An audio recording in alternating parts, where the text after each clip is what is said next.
Gloria a Dios. Hoy me va a demorar un poco de tiempo, por eso necesito que usted venga con un espíritu dispuesto, ¿sí? Estamos enseñando temas doctrinales profundos, muy profundos, y probablemente a algunos le está costando más que otros, pero estamos nivelándonos, Estamos nivelándonos. Y yo creo que es importante hacer bases y echar buenos cimientos sobre la palabra de Dios. Vamos a hacer un pequeño repaso. Quiero aprovechar este tiempo que tenemos antes para hacer un repaso. Es importante que no quede como cosas enseñadas, cosas dichas, sino que sean aprendidas y bien conocidas. Venimos enseñando acerca de la doctrina básica de la iglesia y como es básica, tiene que estar sabida. Tiene que estar para nosotros bien claro. Es como que si yo le preguntase a ustedes cuánto es 2 más 2, inmediatamente van a responder sabiendo el resultado. Bueno, las doctrinas básicas es importante que no desconozcamos, que no ignoremos. Y aunque parecieran grandes revelaciones o parecieran cosas que nunca hemos escuchado, eso muestra o demuestra quizás el estado de ignorancia en que todos estábamos, porque la palabra de Dios ha sido escrita y ha sido inspirada y ha sido puesta como una gran utilidad para enseñarnos, para corregirnos, para convencernos, para instruirnos, dice. Entonces, cada vez que encontramos cosas en la palabra de Dios, es necesario que podamos nosotros tomar como doctrina básica. ¿Amén? ¿Por qué estamos haciendo esto? Primeramente porque debemos evitar ser confundidos en el día del engaño. Jesús profetizó que venían tiempos difíciles, tiempos de gran engaño. Dijo que muchos iban a ser confundidos, engañados. Y creo que es necesario que tomemos seriedad del asunto y nos propongamos aprender, ¿sí? Cuando uno considera la palabra de Dios con una gran seriedad y la aprende y la aplica en su vida, Jesús dijo claramente en Mateo capítulo 7, dice: el hombre que oye mis palabras y las hace, habla de una aplicación de la palabra, será comparado como un hombre prudente que edificó su casa sobre la roca. Vinieron ríos, soplaron vientos, descendió la lluvia y golpearon con ímpetu, dice, contra aquella casa. ¿Y qué pasó con la casa? ¿Cayó o no cayó? No cayó, dice, porque estaba fundada sobre la roca. La pregunta es, ¿qué es la roca? Y si bien es cierto, todos tenemos la primera respuesta: Cristo es la roca. Y sí, es la roca de nuestra salvación. Pero el que está hablando aquí es Cristo. Y Él está diciendo: el que oye, ¿qué cosa? Mis palabras y las hace. ¿De qué está hablando? ¿Cuál es la roca? La palabra. Mi vida fundamentada en la palabra va a permitir de que por más que vengan todo tipo de amenazas, de vientos, de doctrinas, de confusiones, de engaños, yo permanezca firme. Y habla de casa, por lo tanto también mi casa, mi familia va a mantenerse firme. El principal problema es que Jesús identifica el otro caso. Hay aquellos que escuchan la palabra, claro que oyen la palabra, no es el problema. Van a una iglesia, escuchan mensaje, cantidad de prédicas pueden escuchar. Aquellos que oyen la palabra, pero ¿qué sucede? No las pone en práctica. Las escuchó, pero no las aplicó. Entonces es un hombre insensato, un hombre que no tiene sensatez, un hombre que no se da cuenta el grave error que está cometiendo de no poner en práctica la palabra de Dios y pone su casa sin ningún tipo de cimiento, o sea, en la arena. Vienen los mismos, los ríos, descienden las lluvias, soplan los vientos, golpean con ímpetu contra aquella casa y la casa, ¿qué pasó? Grande fue la ruina, grande fue la ruina. Entonces, amados hermanos, yo quiero que usted vaya cada vez más convenciéndose, entendiendo con mucha más firmeza de cuán importante es la palabra de Dios. Dentro de poco vamos a empezar a implementar algunos cambios en el modelo de culto, de reunión, de celebración que tenemos. Porque sin quererlo, y quizás rozando con la ignorancia, podemos caer en el error de querer o pretender caer en la idolatría. Y la idolatría es, por ejemplo, que casi en todo el mundo el servicio es un muy buen y gran tiempo de alabanzas y se deja poco espacio para la meditación de la palabra. Entonces es natural y peligroso caer en la expresión de mi profesionalidad, de mi capacidad, cuán bien canto, cuán bien toco, cuán bien hago las cosas, y resulta ser de que estamos menguando el tiempo de devoción y el tiempo de aprendizaje. Entonces, estas son cosas que nos tienen que llevar a madurar. Yo siempre he dicho varias veces que uno puede gritar gol cuando la pelota entró al arco, no cuando la tiramos a la tribuna. Y a veces cantar canciones y no tener el motivo por qué cantarla, a veces juega como un papel raro en la vida de la persona. Creo que el mejor motivo para celebrar es cuando ha sucedido algo que ha llenado nuestras vidas. ¿Se está entendiendo lo que estoy diciendo? No quiere decir que vamos a hacer cambios bruscos, pero sí vamos a empezar a darle más lugar a que la iglesia se exprese en oración y en devoción en la palabra, en la exposición de la palabra y en la meditación, y quizás terminamos alabando. ¿Se entiende lo que digo? Estamos siendo batallados todos por un fuerte viento de humanismo, el querer mostrarme, el exhibicionismo. Y eso es peligroso también, porque cuando alguien se presenta públicamente ante los demás, en forma instintiva, lo hace para agradar a otro. Si canto bien, si canto entonado, si me muestro bien, si predico bien, si hablo bien. Y los que están sentados están juzgando si cantó bien, si entonó bien, si le dio la nota, si habló bien, si dijo lo correcto. Y esto es algo que nos hace pensar a nosotros de que nos estamos olvidando del protagonista número uno de la celebración, de Dios. Porque si yo vengo a alabar a Dios, lo hago a Él. Si yo vengo a dar mi vida en sacrificio vivo para Dios, es para Él. O sea, no olvidarme de su presencia. Por eso es que es necesario, hermanos, que vamos madurando. ¿Se acuerda cuál era el lema de este año? Creciendo juntos para la gloria de Dios. Y yo quiero que todos tengamos un espíritu solidario con el hermano, en el sentido de que debemos sobrellevar los unos la carga de los otros. ¿En qué sentido? En alentarlo, en apoyarlo, para nivelarnos todos. Estamos aprendiendo, estamos volviendo otra vez a las fuentes originales. Curiosamente, en la Biblia no existe un modelo de culto, de reuniones. No existe, y mucho menos desde la fundación de la iglesia. Simplemente da algunos indicios de cómo operaban cada uno según el don que habían recibido. Era de una manera espontánea a través de la guianza del Espíritu Santo. Entonces es muy importante de que si cada vez estamos profundizando más, pero a la vez estamos reflotando doctrinas básicas, deberíamos empezar a preguntarnos, ¿lo que hacemos realmente le agrada a Dios? ¿Es Dios glorificado a través de lo que hacemos?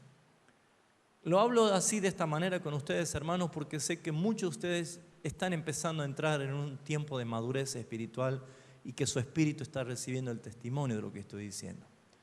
Pero no quisiera que sigamos en un ritmo de show, en un ritmo sistemático y de hacer cosas que se hacen por tradiciones, porque la palabra dice que no nos dejemos engañar por eso. Vamos a empezar a ver qué es lo que nuestro Señor quiere. Una de las enseñanzas que marcó mucho mi vida es del doctor Frank Garlock sobre el seminario de la música. Les recomiendo que los que puedan buscar estas enseñanzas las vean. Pero él tomó como base un versículo muy, muy profundo, Efesios 5:10, que dice, comprobando lo que es agradable a Dios.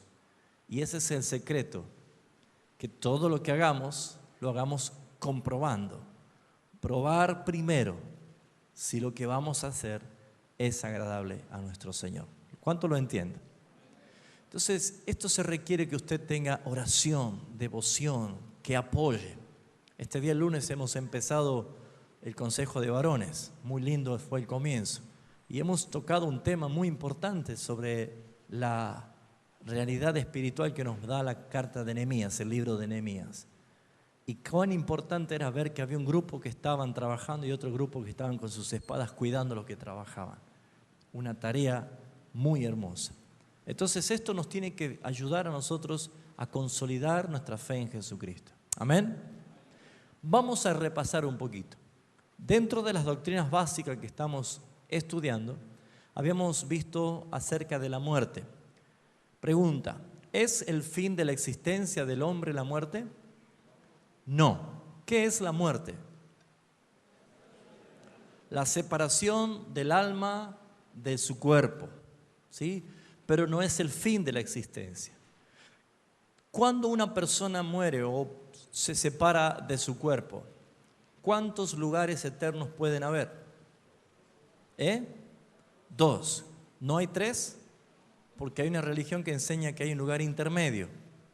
¿Es bíblico el purgatorio?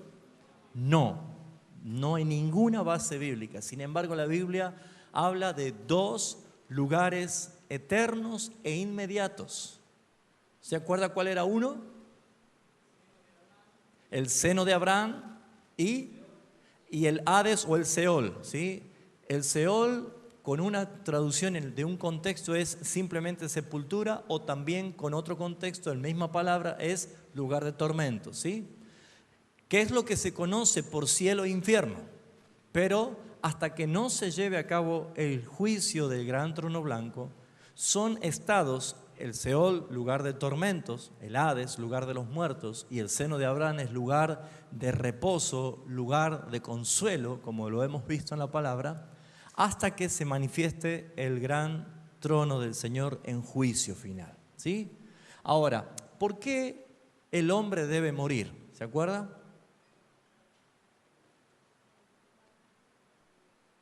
¿Dios creó al hombre para morir o no? No creó al hombre para morir. Eso no tiene que dudarlo, porque eso es, lo pueden mandar a marzo si responden mal, ¿sí? Dios no creó al hombre para morir, ¿sí? Dios lo hizo a su imagen y conforme a su semejanza. ¿Y por qué el hombre muere? Muy bien, ¿a causa de qué? De sus delitos y pecados, ¿sí? Muy bien. La Biblia dice que la paga del pecado es la muerte, el resultado del pecado es la muerte. Por eso es que Dios no introdujo la muerte, sino que Pablo dice en Romanos que el pecado dio a luz la muerte, ¿sí? Y la muerte entró por el pecado. El hombre, por un pecado de un hombre, entró a todos la muerte. Entonces la muerte es una consecuencia del pecado. Habíamos visto también de que era necesaria la expresión o la manifestación de la muerte. ¿Por qué asunto? ¿Se acuerdan algunos por lo menos?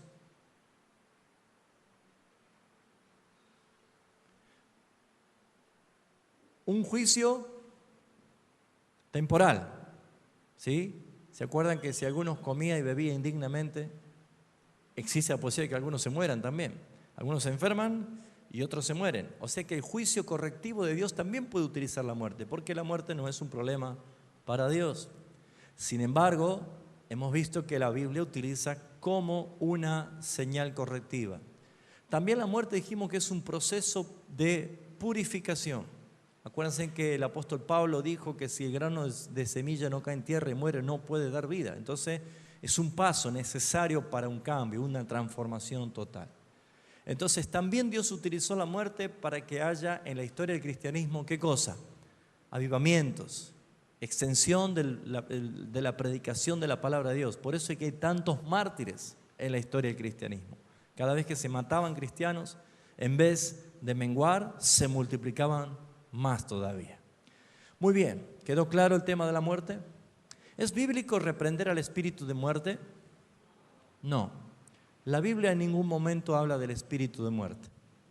Entonces, no es correcto reprender al espíritu de muerte porque la muerte forma parte de una herramienta de un Dios soberano. Dios es el que pone principio y Dios es el que pone final. ¿Vamos bien hasta acá?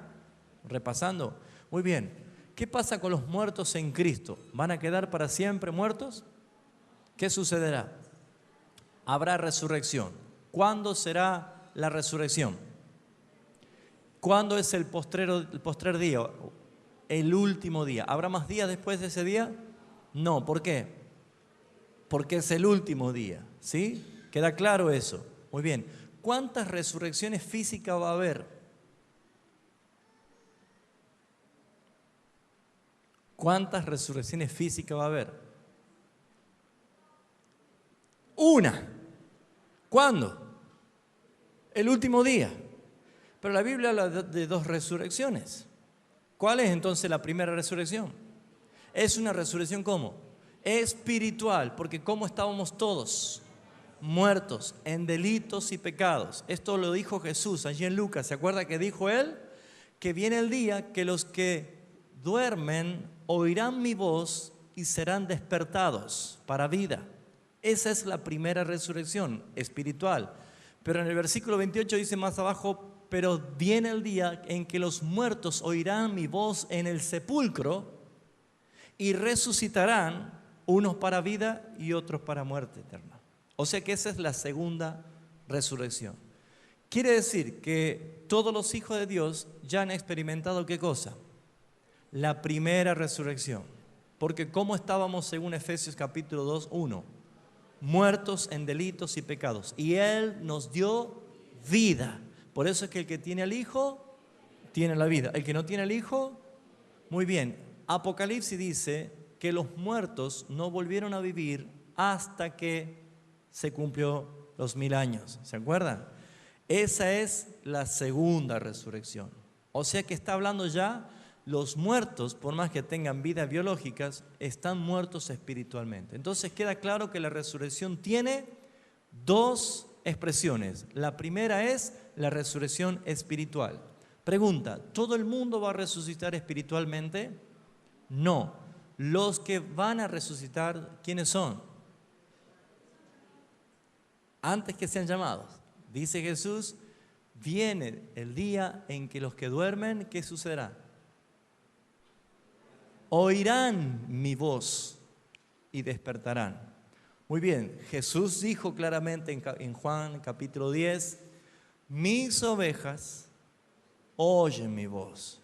Claramente habla de la resurrección espiritual de los muertos. Son aquellos a quienes el Padre por soberanía había determinado desde antes de la fundación del mundo salvar. Por eso es que en el día del llamamiento es imposible resistir al Señor en ese llamamiento. ¿Lo ven?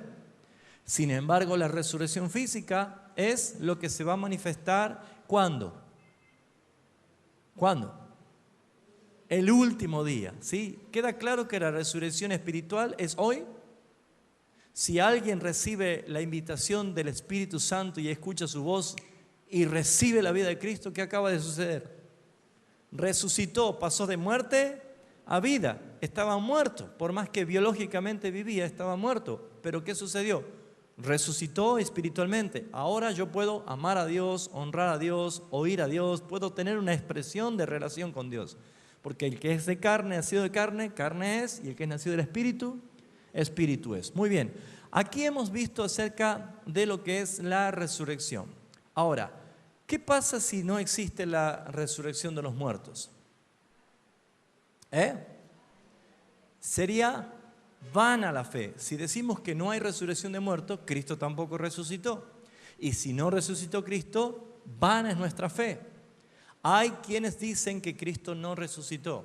Hay corrientes demoníacas y sectas que aseveran de que la resurrección no va a ser física, simplemente espiritual. Por ejemplo, el budismo, el hinduismo, ellos dicen que la materia es pecaminosa y que cuando muere se libera.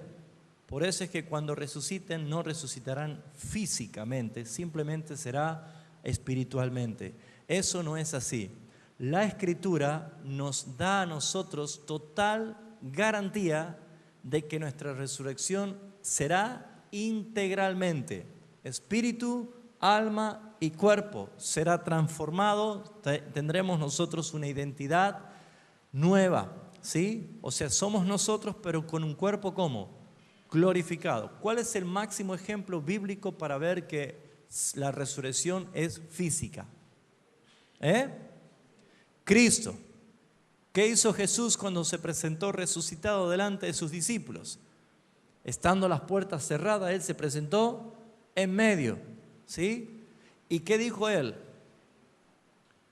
Vean que soy yo mismo soy, toquen mi carne, metan sus manos, le decía a Tomás, vean que yo soy, no soy un fantasma, tengo carne y huesos, dice la palabra. Está hablando de algo físico. Lo tocaron y para que se convencieran, ¿qué hizo Jesús? Le pidió comida y comió delante de ellos. Entonces acá vemos claramente de que la resurrección existe y en forma literal y en forma física. Esa es nuestra esperanza venidera. Así como hablamos de la muerte, hablamos de la resurrección. Ahora, la resurrección no era un tema únicamente del Nuevo Testamento. En la resurrección ya se conocía desde el Antiguo Testamento. Hay varios versículos. Tanto Abraham como el mismo Moisés conocía de esto. Hay muchísimos versículos. El mismo Job, ¿se acuerda que Job dijo, Señor, resucitarán los muertos después? Fíjense ustedes que ya había esta iniciativa, este conocer.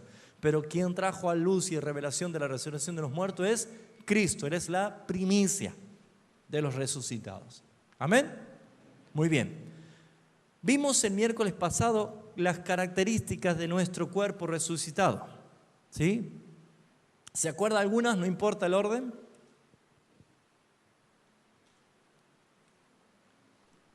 ¿Cómo será nuestro cuerpo? Sembramos en debilidad y ¿cómo resucitaremos? En poder. ¿Cómo?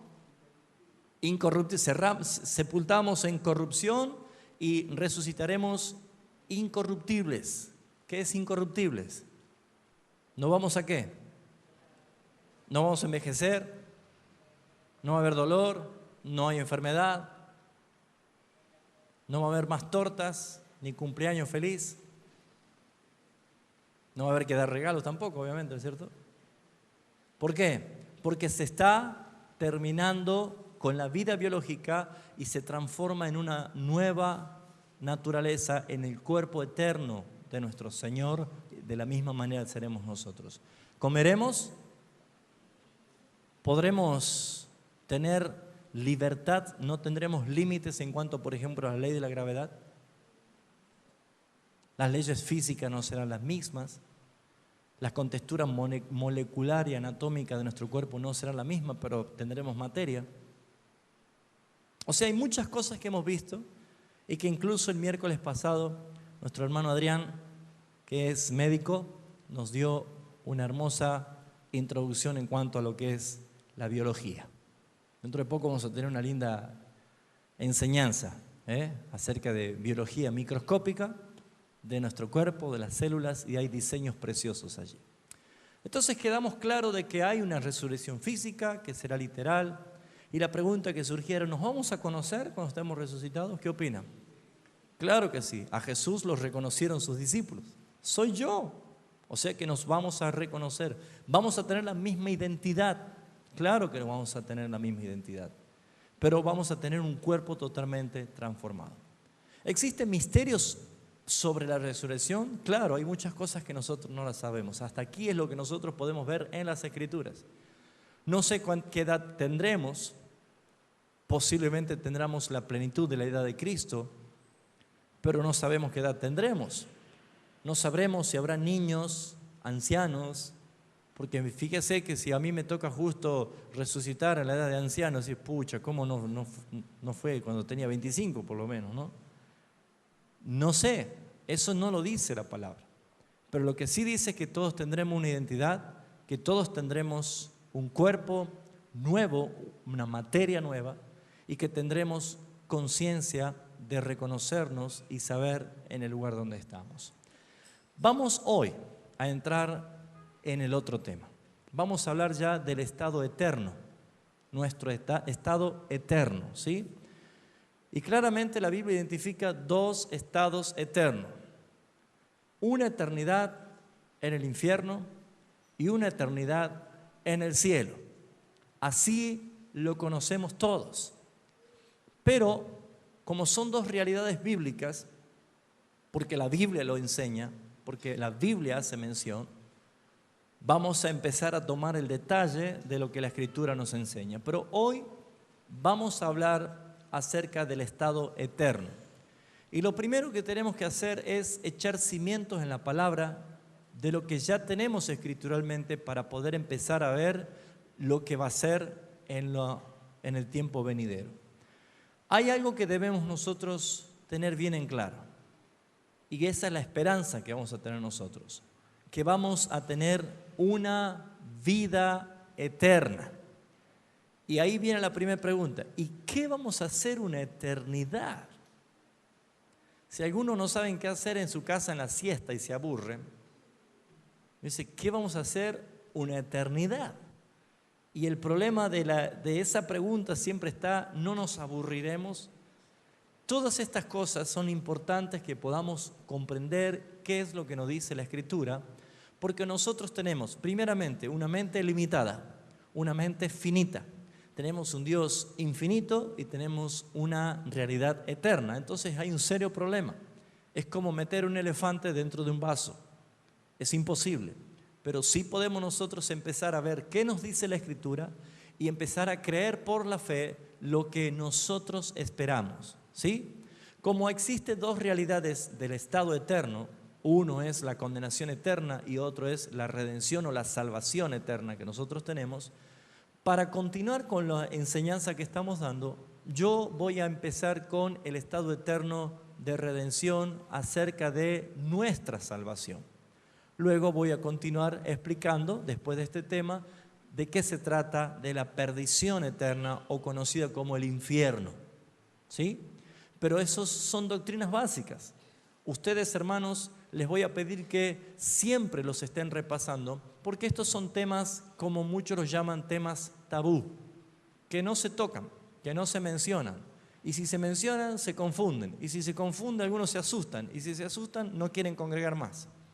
Entonces, para evitar esto, debemos nosotros tener lo que la Biblia dice que debemos tener: esperanza. Tenemos que tener fe, saber lo que esperamos. Una persona que anhela un viaje a un lugar bonito es porque lo vio en fotos, en videos, o sabe a dónde quiere ir y por eso es que lo espera y lo desea. Pero si una persona no conoce, no entiende, no sabe dónde va, seguramente no va a tener esperanza de llegar. ¿Por qué? Porque no conoce.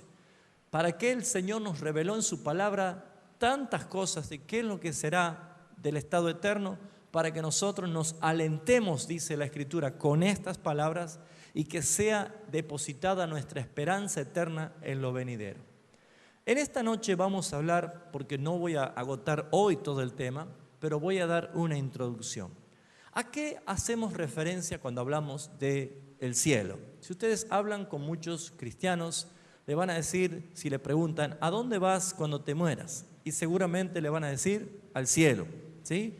Se han hecho muchas canciones, me voy al cielo, ¿sí? Hasta en la escuela dominical, el tren de la salvación que me lleva al cielo. Y está bien, eso es lo que nosotros estamos acostumbrados a decir y es lo que podemos quizás comprender.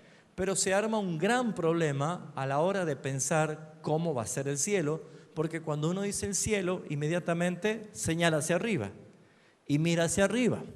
Y naturalmente uno tiende a pensar de que nuestro estado eterno de salvación va a ser arriba de nubes blancas, un lugar blanco, ¿sí? Y el infierno es un lugar rojo lleno de llamas. Eso es lo que uno se imagina. Pero ¿qué dice la palabra? ¿Por qué decimos cielos? Y es lo que quiero en esta noche profundizar. Hoy voy a hablar acerca de la promesa, de lo que el Señor nos enseña en su palabra. Vamos a ver rapidísimo, hoy vamos a usar mucho la Biblia, ¿sí? ¿Trajeron Biblia? Vamos a usar mucho la Biblia. Primeramente, vamos a ir a Génesis capítulo 1, versículo 1. Principio de creación. Dice la Escritura, Génesis capítulo 1, versículo 1. El que lo encontró, levante la mano rápido. Muy bien, ya encontró Génesis 1:1, ¿no? Muy bien. No es muy difícil, ¿no? ¿Qué dice la Escritura? En el principio, creó Dios los cielos y la tierra. Se utiliza plural, los cielos, y se utiliza singular, la tierra. Primer punto para tener en cuenta, los cielos. Únicamente el apóstol Pablo en su carta a los Corintios revela que hay 3 cielos o 3 niveles de cielo. El tercer cielo dice que él fue arrebatado. No es que haya un cielo, 2 cielos y el tercer cielo, porque si hoy le decimos a un científico que tome un telescopio o a un astrónomo que tome un telescopio, el Hubble tiene 24 millones de años luz de distancia el lente, es impresionante, se han fotografiado cosas impresionantes, la distancia que tiene. Uno puede decir, bueno, no encuentro el tercer cielo, pero ese tercer cielo es un estado espiritual, no es visible al ojo humano. Entonces, naturalmente vemos que Dios habla de la creación de 3 o los cielos, pero habla en la singularidad de una sola tierra. La tierra, diga conmigo la tierra. Muy bien, esa tierra es la que vemos nosotros en la Escritura, por ejemplo, el versículo 10, y llamó Dios a lo seco tierra y a la reunión de las aguas llamó mares, y vio Dios que era bueno. Aquí en Génesis habla de que cuando se descubrió las aguas del lugar seco y lugar húmedo, se puso por un lugar las aguas y por otro lugar la tierra seca. Dios le pone el nombre, a lo seco le llamó tierra y a las aguas, a la reunión de las aguas, llamó mares. Acá vemos nosotros de que este diseño profético y original ya habla de una separación de las aguas del lugar seco. Seguidamente nosotros vemos de que vuelve otra vez a hacer mención de una tierra, y sobre la tierra que estaba ya ordenada, seca, comienza Dios a decir con la palabra que sean producidas las distintas especies, árboles, semillas, y empieza a decir sea, sea, sea, sea, y fue hecho, fue hecho, fue hecho. La tierra. En esa tierra, Dios, en estado de gloria eterna, manifestada su creación con un estado glorioso eterno, porque hasta aquí no existía pecado, no había pecado. Dios crea al hombre. Génesis 1:26 dice la Escritura, y dijo Dios, hagamos al hombre a nuestra imagen conforme a nuestra semejanza. No había pecado. El hombre fue creado del polvo de la tierra. Génesis capítulo 2, versículo 7. Entonces Jehová Dios formó al hombre del polvo de la tierra y sopló en su nariz aliento de vida, y fue el hombre un ser viviente. No había pecado. El estado del hombre era puro. La misma identidad, imagen y conforme a la semejanza de Dios. El estado eterno del hombre originalmente fue creado en la tierra gloriosa que había hecho el Señor. ¿Sí? Fíjense ustedes que seguidamente vemos la advertencia y vemos la caída del hombre. En Génesis capítulo 3 vemos inmediatamente la caída del hombre y la enunciación del juicio de Dios con respecto al juicio del pecado, aplicándose en forma justa y soberana. En Génesis capítulo 3, versículo 17, Dios le dice al hombre: por cuanto obedeciste la voz de tu mujer y comiste del árbol que te mandé diciendo no comerás de él. Lea conmigo qué sucedió. Maldita será la tierra por tu causa. La tierra cayó en maldición por culpa del hombre, no de Dios. Dice, maldita será la tierra por tu culpa, por tu causa. Fíjense ustedes que aquí vemos que esa tierra que estaba gloriosa, perfecta, por causa del pecado del hombre, se manifiesta la maldición y desde ese momento fue atada toda la creación a vanidad, a algo inservible. Si la tierra para nosotros produce cosas preciosas, flores, frutas, árboles, madera, cuántas cosas preciosas y necesarias para nuestra vida son, Dios dice que la tierra está desde ese momento atada a vanidad, o sea, la tierra no sirve.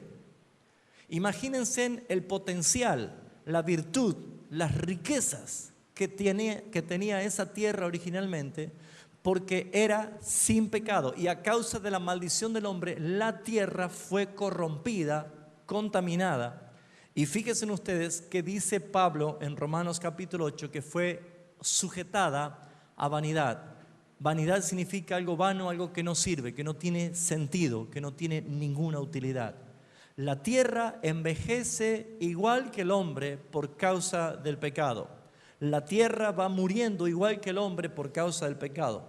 Por eso es que usted está notando cambios climáticos, catástrofes, tsunamis, terremotos en distintos lugares, especies que están muriendo. Ya no hay carbón, no hay gas, no hay petróleo, no hay agua potable, cada vez se está muriendo la tierra. Y todo esto es ¿por qué? Porque la paga del pecado es la muerte. Entonces, la naturaleza humana, y cuando ha entrado en lo que podemos decir una vida espiritual, es buscar un lugar para irme. Me voy al cielo, quiero irme al cielo.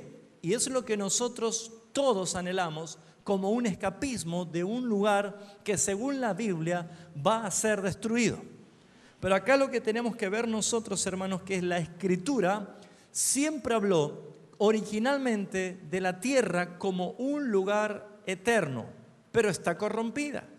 La promesa que Dios siempre le hizo al hombre, en este caso a Abraham, el padre de la fe, y a Moisés, el libertador, fue la tierra. Veamos, por ejemplo, rápidamente una de las evidencias que ya la tierra estaba corrompida.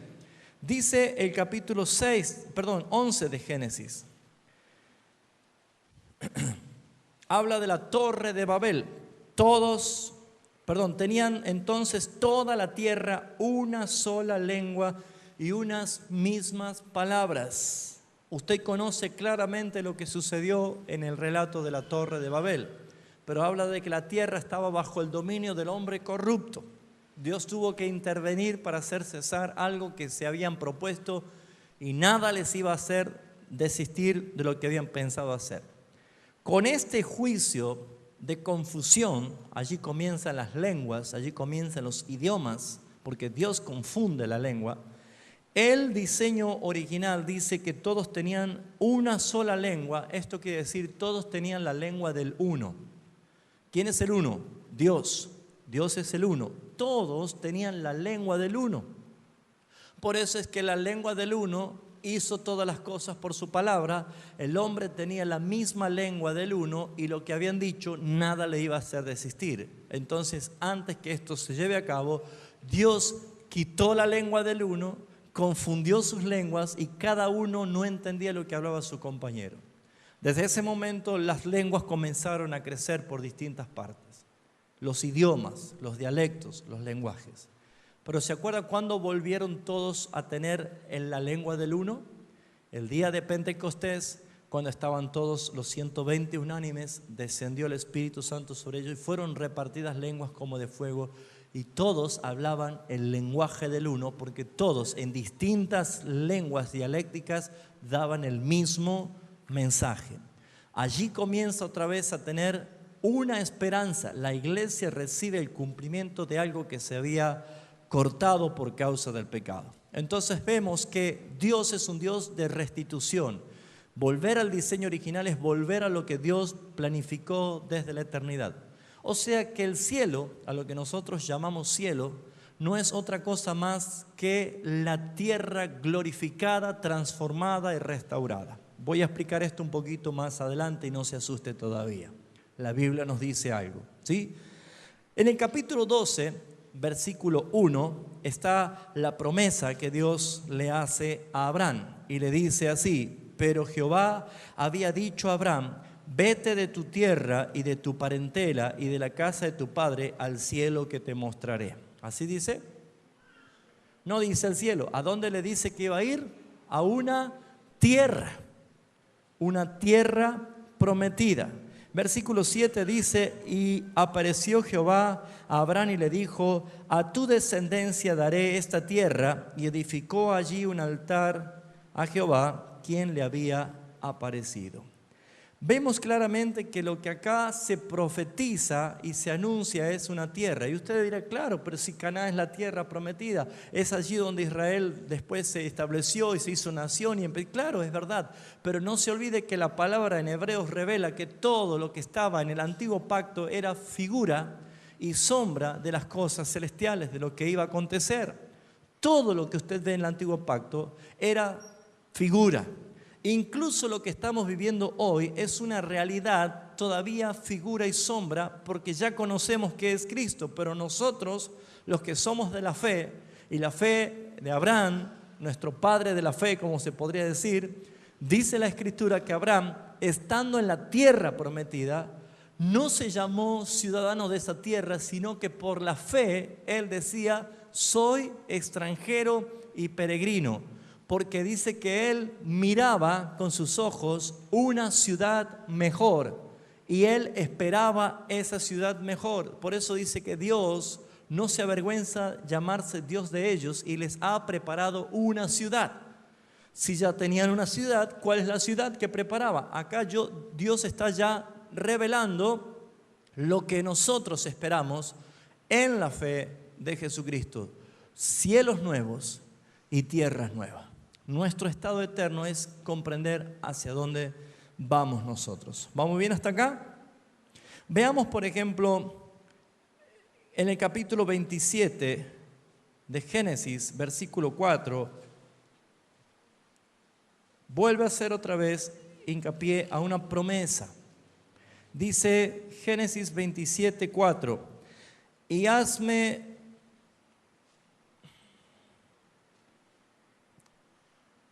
A ver, yo anoté mal. Génesis 27, 4.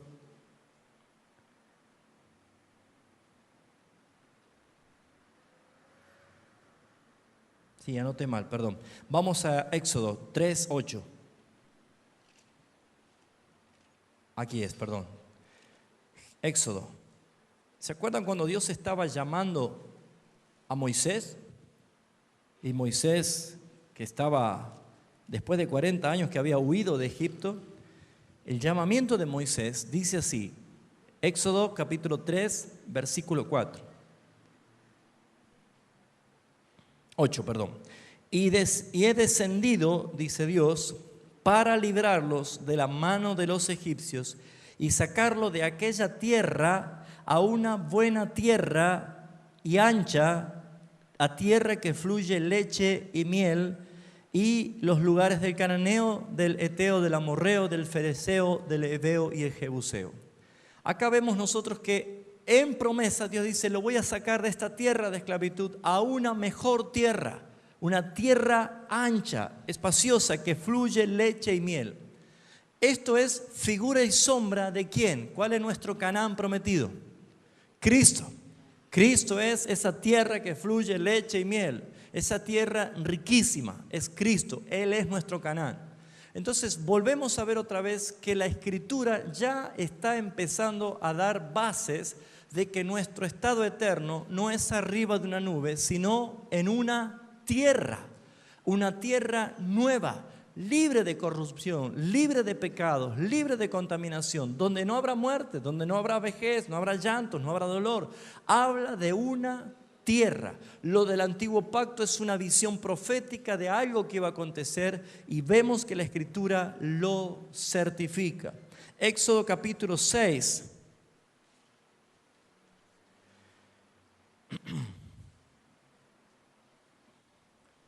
Versículo 8, dice así la Escritura: y yo os meteré en la tierra por la cual alcé mi mano jurando que le daría a Abraham, a Isaac y a Jacob, y yo os la daré por heredad. ¿Quién firma esa nota? Yo, Jehová. Jesús dijo: cuando habéis oído, yo soy Dios de Abraham, de Isaac y de Jacob. Dios no es Dios de muertos, sino de vivos. ¿A quién dice que profetizó esta tierra? A Abraham, a Isaac y Jacob.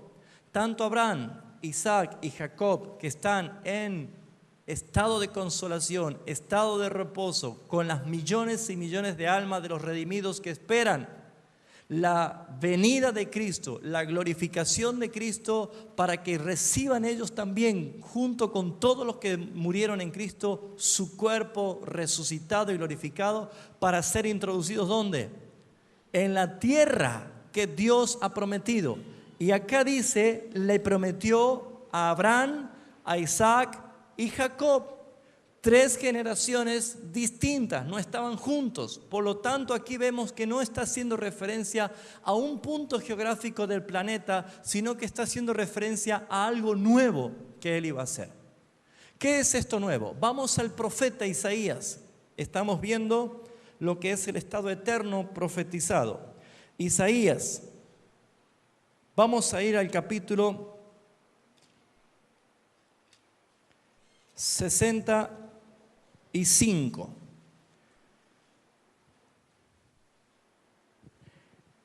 Versículo 17. ¿Qué dice la Escritura? Porque he aquí, yo crearé nuevos cielos y nueva tierra. Vuelve otra vez a aparecer lo plural y lo singular. Yo crearé. Tiempo pasado, presente o futuro. ¿Qué verbo es? Yo crearé. Futuro. Lo haré. Nos está direccionando a algo. Isaías estaba en esta tierra. Los judíos que recibieron esta palabra estaban en esta tierra. Por lo tanto, Dios no está hablando de esta tierra. Haré cielos nuevos y tierra nueva. ¿Lo están viendo? Hay una profecía bíblica que habla de cielos nuevos y tierra nueva.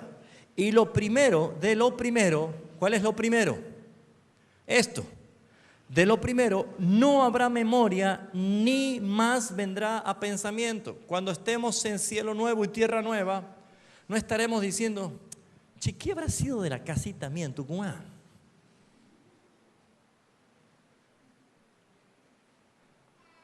No habrá memoria de esto. No vendrá a pensamiento esto. ¿Se da cuenta?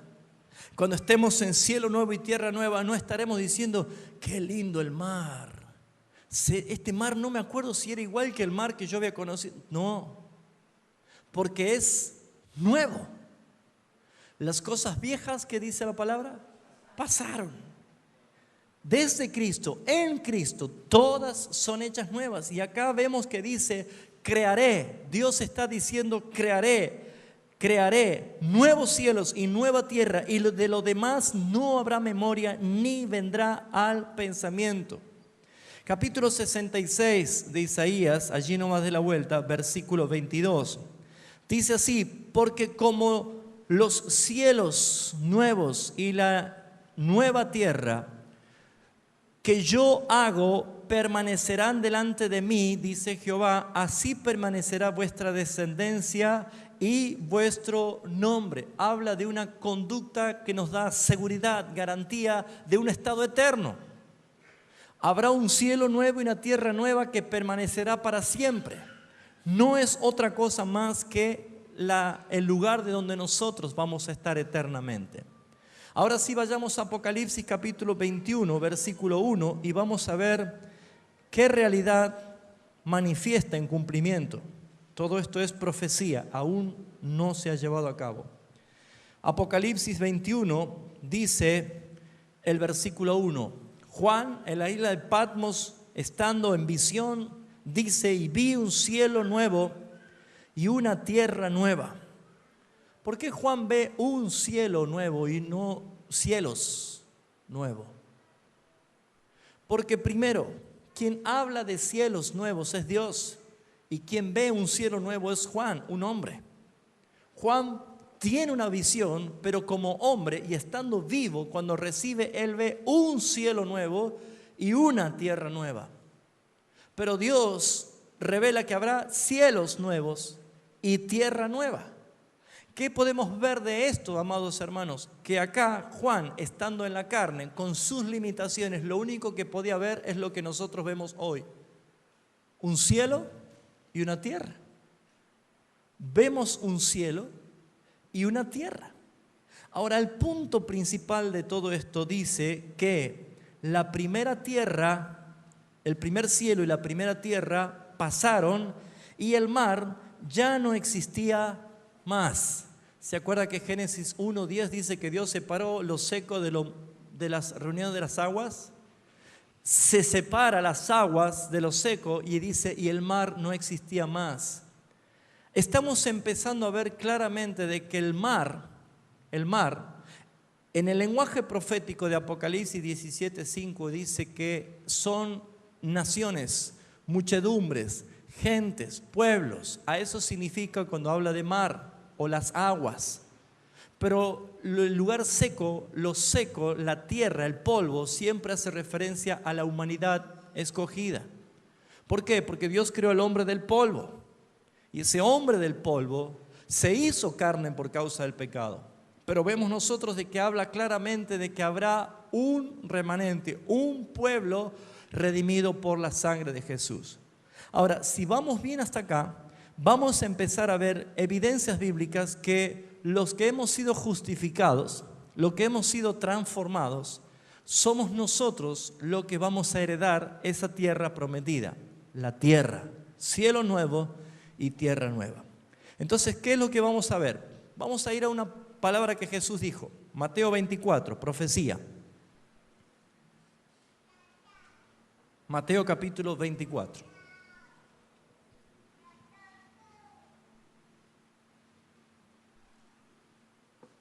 Esto ya lo enseñé una vez, lo enseñamos de nuevo aquí, probablemente hay alguien que lo va a aprender hoy, otros ya saben de qué se trata, pero Jesús dijo en Mateo 24:37, hablando del final, ¿sí?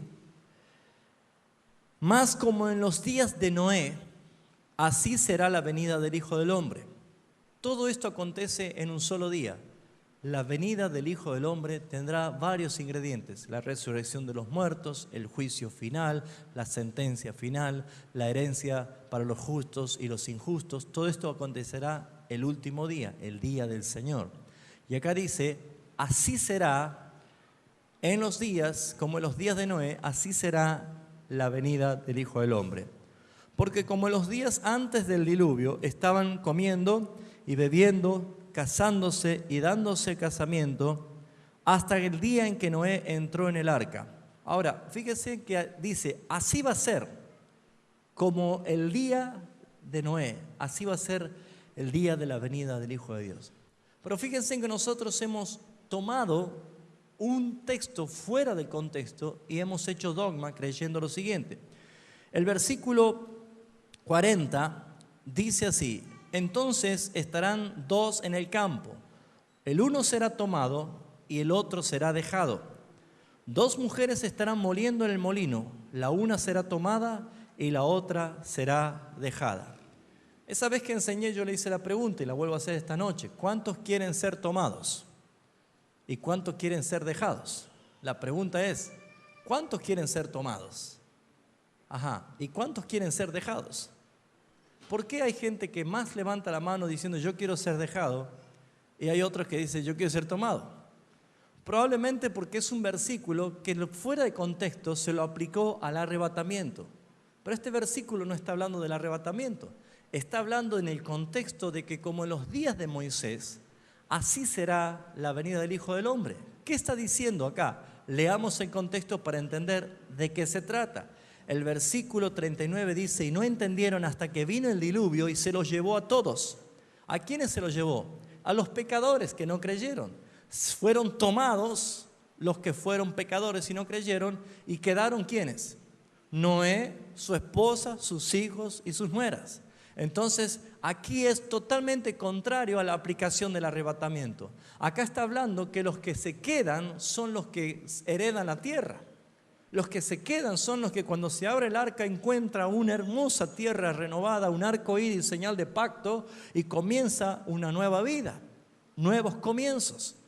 Pero los que no creyeron fueron llevados por el juicio de Dios, por el diluvio de Dios. Este versículo no es aplicable al arrebatamiento.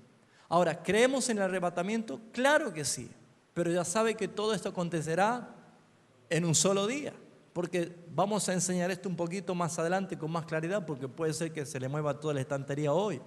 Pero el sistema dispensacionalista desde 1909 que se manifestó en todas las iglesias por una confusión y por una mala interpretación, se ha creído de que hay un rapto secreto, una primera venida, una segunda venida y después una tercera venida. Y por eso es que hay 2 resurrecciones físicas, y esto no es así, la Biblia no dice esto.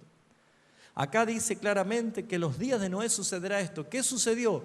Que los que no creyeron fueron llevados. ¿Por quién? Por el diluvio. El juicio se manifestó. ¿Y quiénes quedaron? Noé, su esposa, sus hijos y sus nueras. Entonces, si esto es una realidad bíblica y lo entendemos bien, los que heredan la tierra son los justos.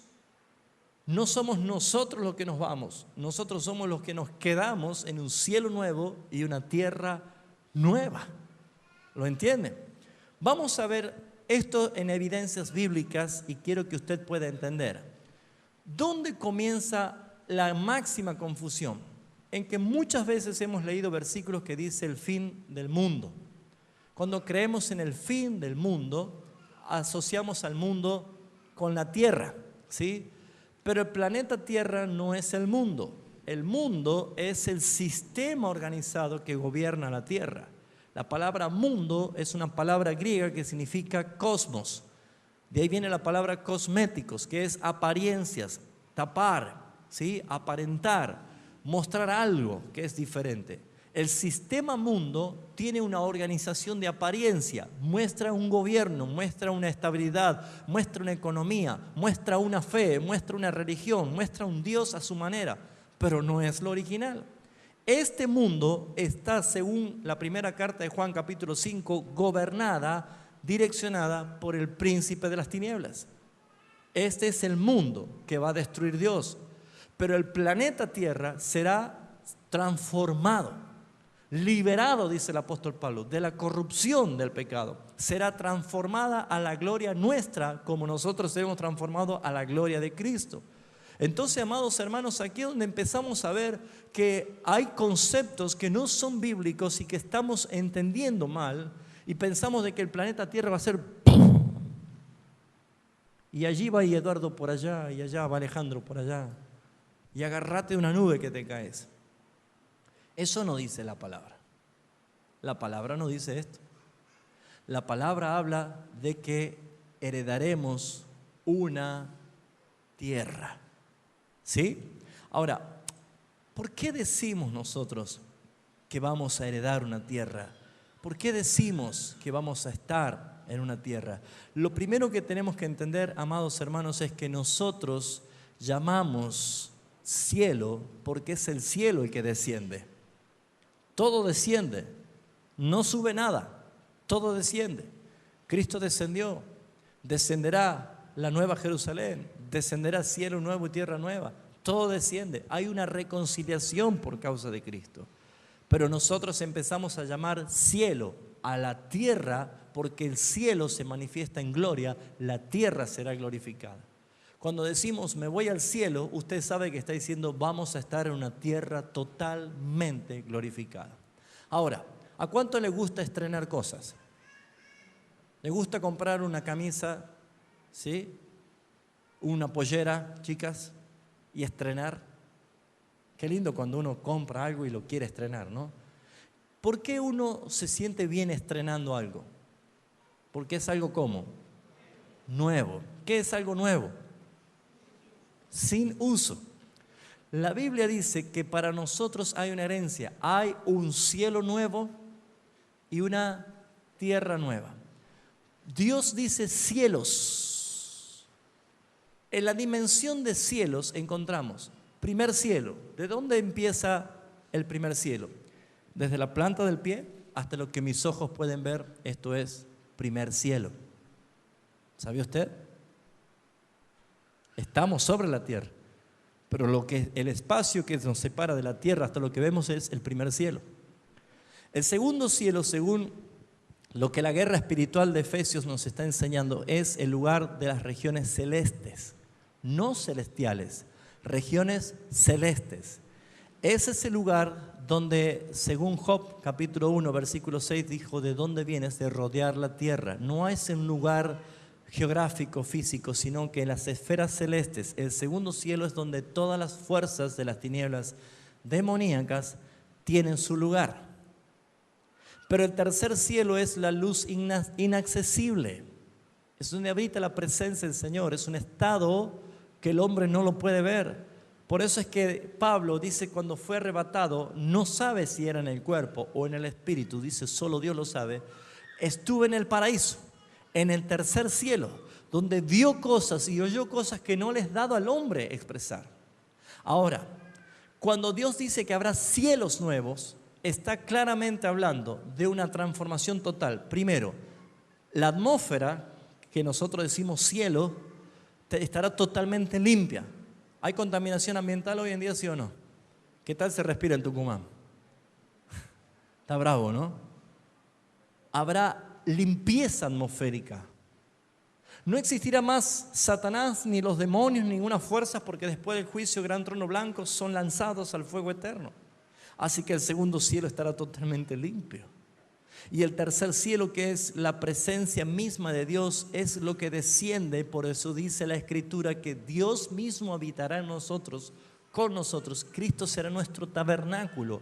Cuando usted ve la visión de Apocalipsis capítulo 21, se siente realmente extraordinario saber que nosotros no necesitaremos la luz del sol, porque el resplandor mismo de la gloria del Señor ilumina todo.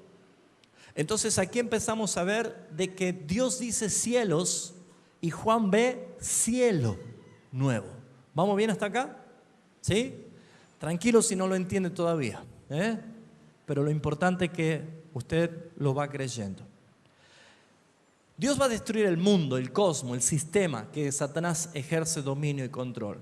El mundo ya ha sido juzgado y ha sido condenado, por eso es que la tierra será deshecha. ¿Qué quiere decir deshecha? Va a sufrir transformaciones como juicio de Dios, pero va a ser transformada, va a ser liberada. Esto lo vamos a ver, si Dios quiere, el miércoles que viene, cuando veamos un poco más acerca de cómo va a ser esta tierra, ¿sí? Porque hoy estoy dando bases bíblicas de que podamos entender que nosotros vamos a estar en una tierra y no arriba una nube tocando el arpa. Vamos a estar en una tierra, literalmente, ¿sí? Nueva. Eso dice la Escritura. Vamos a ver algunas evidencias de que los justos se quedarán y los impíos ya no estarán más. Los pecadores no estarán más. Vamos a ver Eclesiastés capítulo 1, versículo 4. Vamos a ir a tomar lectura de varios versículos ahora. Eclesiastés capítulo 1, versículo 4.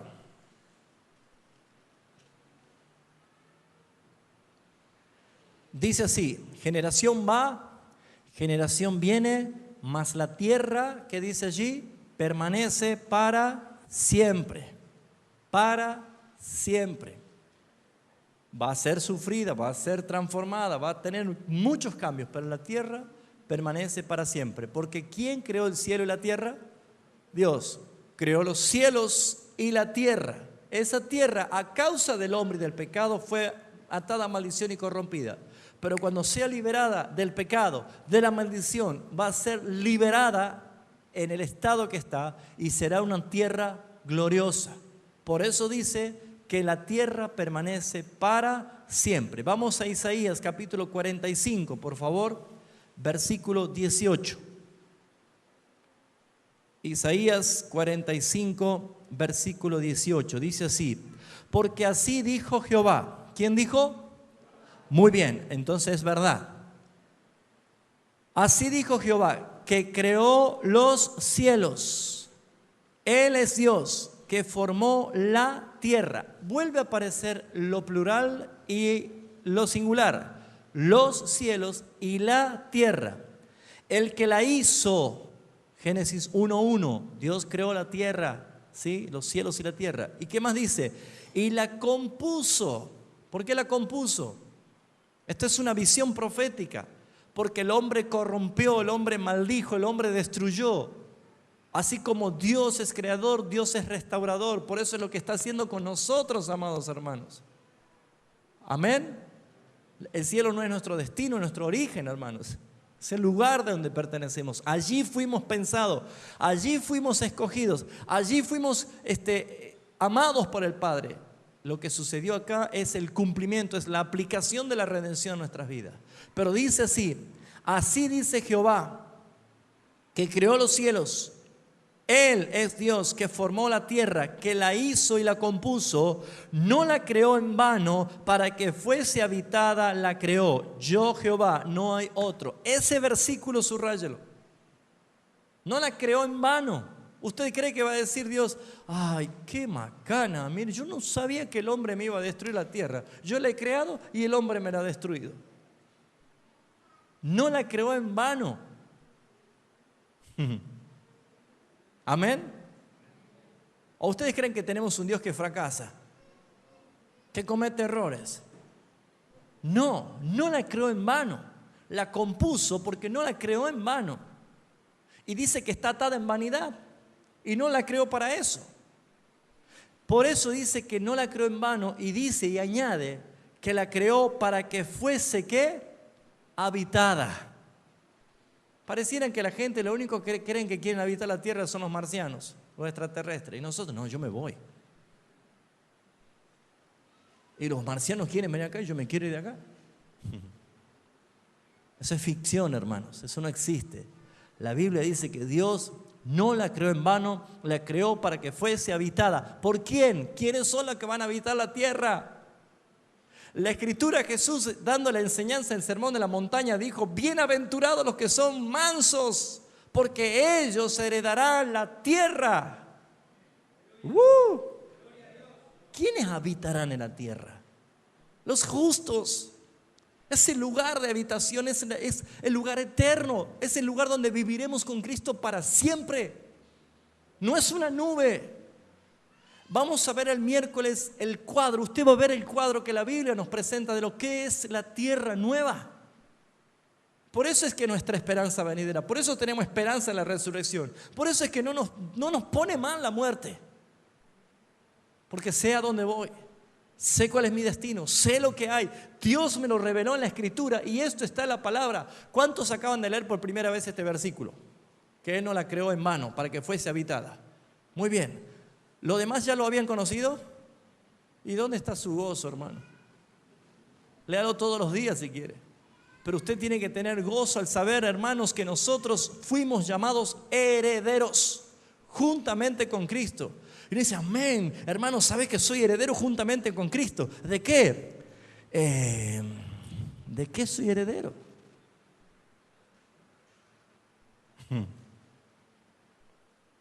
Veamos Salmos capítulo 9, versículo 17. Salmos capítulo 9, versículo 17. ¿A cuánto le está haciendo bien esta enseñanza? Amén. ¿Se entusiasma? Si le da ganas de decir, bueno, está bien, si no tengo la mansión acá, mi Señor fue prepararme una.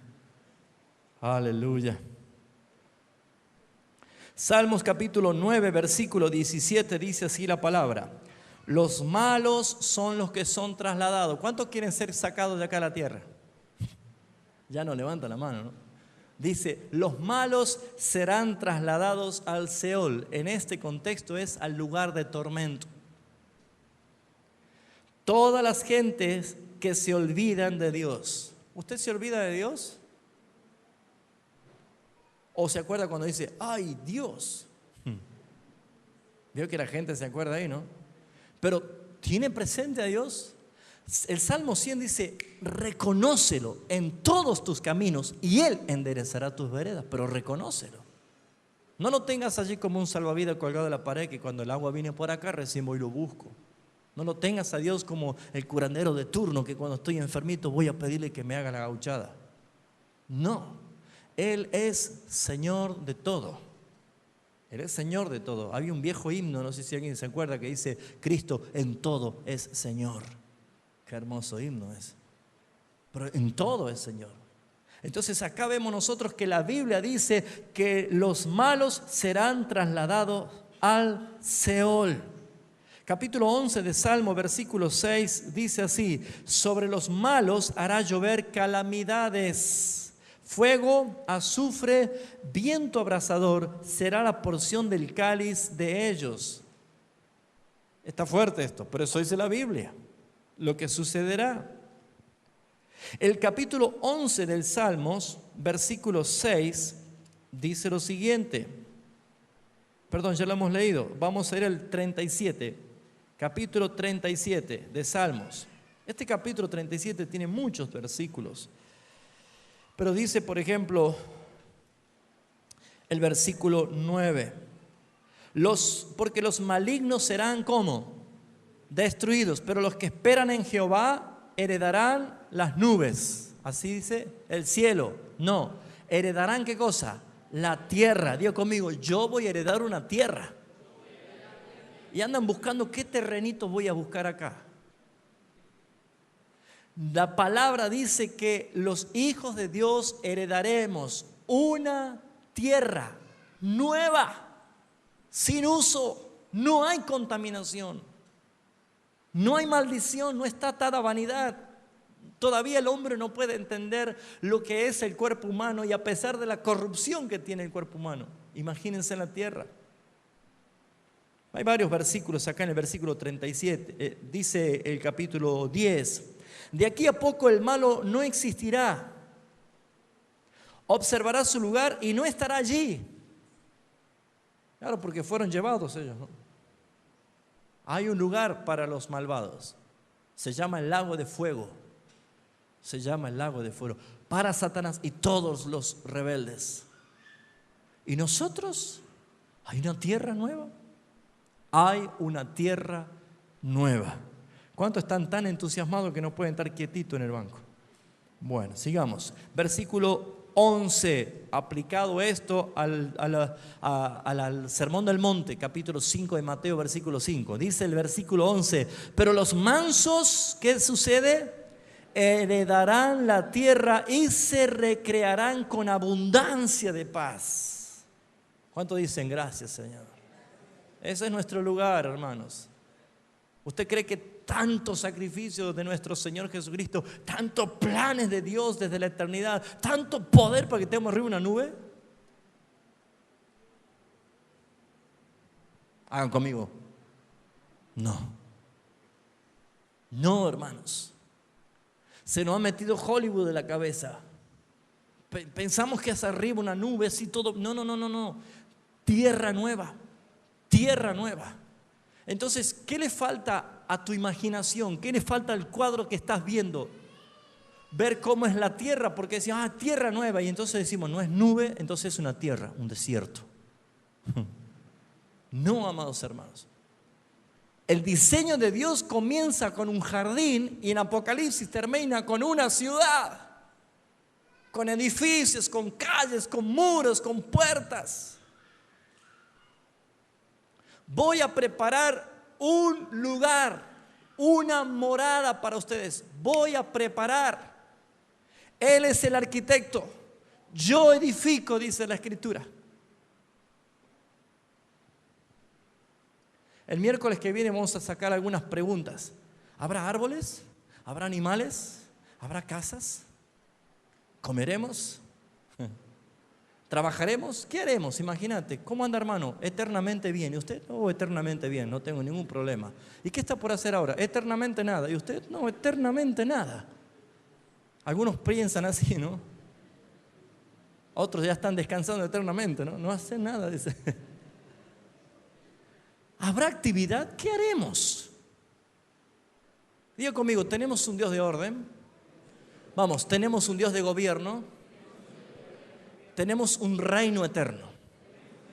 ¿Usted cree que Dios, Cristo, nuestro Rey, tiene un reino desorganizado? ¿Usted cree que Cristo tiene un reino que no tiene jerarquías? ¿Que no hay trabajos? ¿Que no hay administración? Todo eso dice la Escritura y lo vamos a ver el miércoles que viene, pero hoy estoy mostrando a usted para que se vaya convencido que no vamos a estar arriba de una nube, vamos a un cielo nuevo, una tierra nueva. Y cuando le dije que nos vamos al cielo, ya sabe que usted está hablando de una tierra glorificada, preciosa, con la presencia misma del Señor. Amén. Mira lo que dice el versículo 12 del capítulo 37. Maquina el impío contra el justo y cruje contra él sus dientes. ¿Sí? Cuando uno se compra una propiedad nueva, cuando tiene algo, el que le tiene celo, cruje los dientes, ¿no? Claro, ¿cómo no van a estar así si nosotros somos herederos de la tierra nueva? Ahora mire lo que dice el versículo 13. El Señor se reirá de él, del impío, del pecador. ¿Qué dice que se hará? El Señor se reirá porque ve que viene su día. Por eso es que el que no tiene la vida de Cristo hoy comience a ocuparse. Ay. Bueno, hay muchos versículos en el capítulo 37, posiblemente usted lo encuentre también. Veamos el versículo 20, por ejemplo, ¿sí? Mas los impíos perecerán y los enemigos de Jehová como la grasa de los carneros serán consumidos, se disiparán como el humo, no van a existir más. Versículo 22, porque los benditos de él heredarán la tierra y los malditos de él serán destruidos. Vuelve otra vez a decir la palabra de que hay un destino eterno para nosotros, una tierra. Vamos a ir al Salmo 75, por favor. Salmo 75.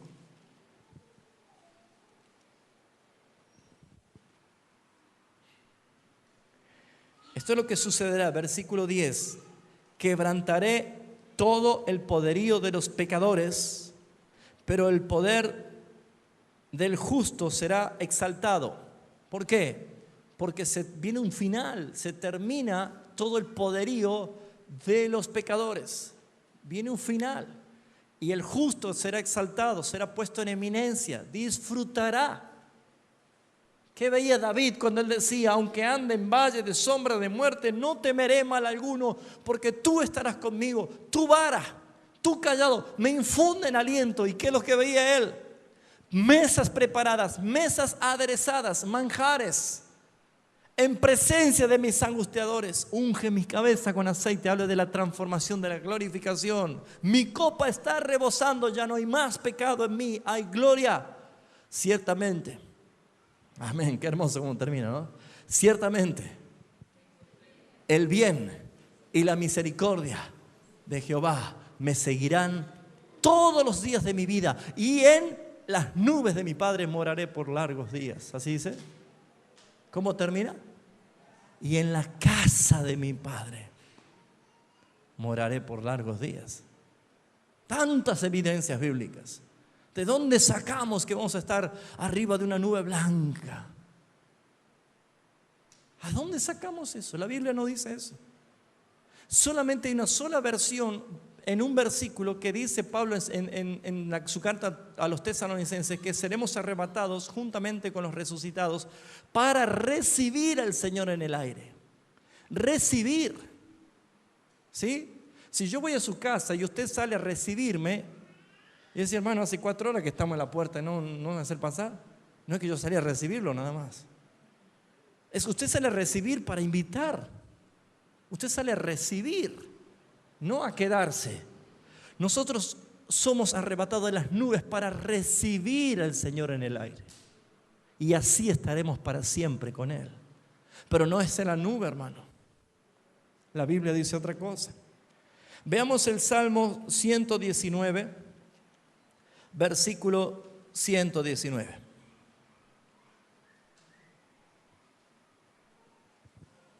Habla del juicio de los impíos. Otra vez. Salmo 119, versículo 119 dice, como escorias hiciste consumir a todos los impíos de la tierra. Por tanto, yo he amado tus testimonios. Todos los impíos de la tierra. ¿Saben qué significa escoria? Basura. ¿Usted alguna vez barrió el patio, juntó la basura y le prendió fueguito? ¿Sí? Eso no se hace, ¿no? Pero se hizo esto, ¿no? Se barre. La Escritura, cuando habla de escoria, para Dios es algo detestable, algo abominable, porque Dios es justo y es santo y no tiene relación con el pecado. Dice la Escritura, como escoria hiciste consumir a todos los impíos. ¿De dónde? De la tierra. La tierra será purgada, purificada por fuego. Pedro ve eso en la visión. Recibe esto. Por fuego. Los elementos ardientes caerán y serán deshechos. Y la tierra será consumida por fuego. Eso lo dice Pedro. Por esto estamos viendo nosotros de que hay un tratamiento más. Hay una realidad que se manifiesta en las Escrituras. Vamos a Proverbios 10. Proverbios capítulo 10, versículo 25, dice la Escritura. Como pasa el torbellino, así el malo no permanecerá, mas el justo permanecerá para siempre. Vuelvo a leerlo. Proverbios 10, 25. Como pasa el torbellino, así el malo no permanecerá, mas el justo permanecerá para siempre. Versículo 30. El justo no será removido jamás. ¿Lo ven? El justo no será removido jamás, pero los impíos no habitarán la tierra. Entonces unamos este versículo con Isaías cuando decía, no la creó en vana, la creó para que fuese habitada Dios. Y acá dice que el impío no entrará en la tierra, no heredará la tierra. ¿De quién será esa tierra? Del justo. El justo heredará la tierra. Bienaventurados los mansos, ellos heredarán la tierra, recibirán la tierra por heredad, recibirán la tierra por herencia. No la pagaron, no la compraron, no la ganaron, recibieron gracia. Amén. Proverbios capítulo 12, ¿qué dije? 12. Versículo 7. Dios trastornará a los impíos y no serán más, pero la casa de los justos permanecerá para siempre. Otra vez vuelve a decir la Biblia de que nosotros permanecemos. Vamos a Juan capítulo 14, rapidísimo. Juan capítulo 14.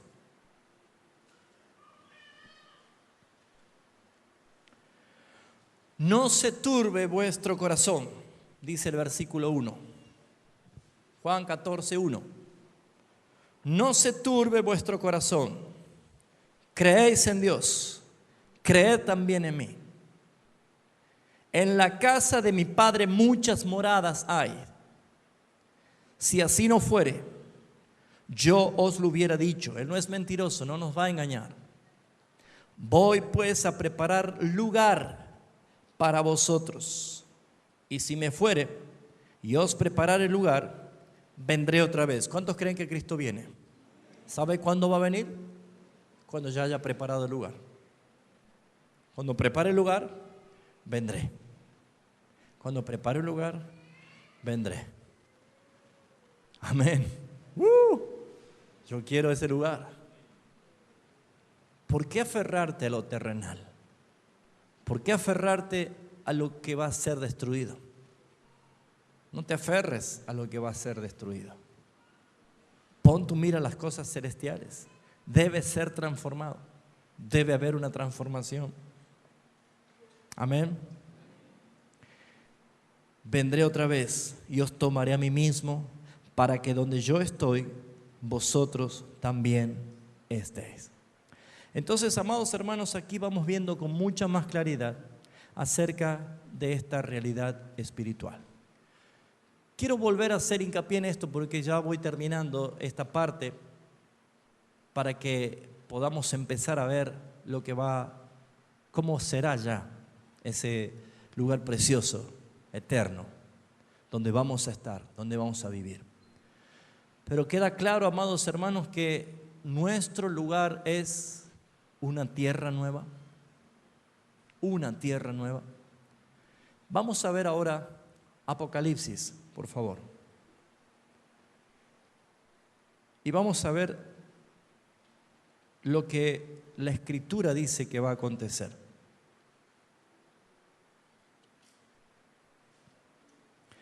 Apocalipsis, capítulo 20.